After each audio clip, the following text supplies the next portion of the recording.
When I was younger, I'd say it was a second or third grade. I can't remember. My family often moved around because my father was always looking for work. He was a part-time printer and a part-time carpenter. I remember this one city. I was excited to go to the new school. The morning of, my mom came in and woke me up, and I was so excited I jumped out of bed, put on my clothes, and headed to school. In my excitement, I forgot to grab the necessary paperwork. When I arrived to school, the other students came up to me and I said, "Hi." And they waved back and asked me how I was doing. And I said, "I'm new here. I have to go to the principal's office." And that's when a student said, "Oh no, fair warning." Why are they giving me fair warning? What are they trying to warn me about? So it piqued my curiosity. I walked into the principal's office and I knew I had to let them know that I forgot the paperwork that my mom filled out. As I entered, the secretary looked at me and said, "How are you?" And I let her know I was fine, and she asked for the paperwork. Said it needed to be filled out because I was a new student and they needed all the documentation. And I said, "Yeah, my parents are deaf." And the secretary looked at me. Then she started to cry and said, "I'm so sorry. Go to class. Don't worry about the paperwork. I'll fill it out for you. I love you. I support you." And I thought that was a very friendly woman to offer that kind of help. So I finally located the class. I went in and took my seat. And I noticed the teacher was looking at me. And so I waved. And she told me not to worry. I told her I wasn't worried. "You'll be okay." "Yes, I will be."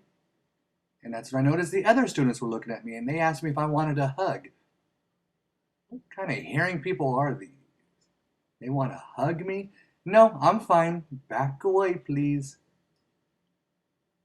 About 2 hours in the class, the principal poked his head in and said, Keith, can you come here, please?" And that's when all the boys said, "Oh, you're in for it now." So I came out and said, "What's going on?" And the principal said, "I am so sorry. Do you want some ice cream?" "Yeah, I'm not stupid. Yeah, I want some ice cream." "Here you go. Now go back to class and don't you worry. You'll be okay."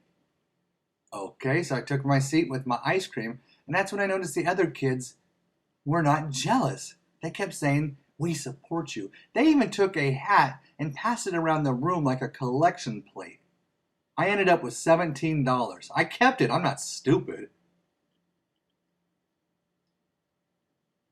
And this happened the next day, the following week, even months after. Everyone was so nice to me. If I got into trouble, I was never sent to the principal's office. The teacher always forgave me. One day, I chewed up some paper, grabbed a straw, and spit a juicy spit wad. It hit the girl on the side of the head, and she didn't get mad. She just took it off, looked at me, and said, "It's okay, Keith. I support you."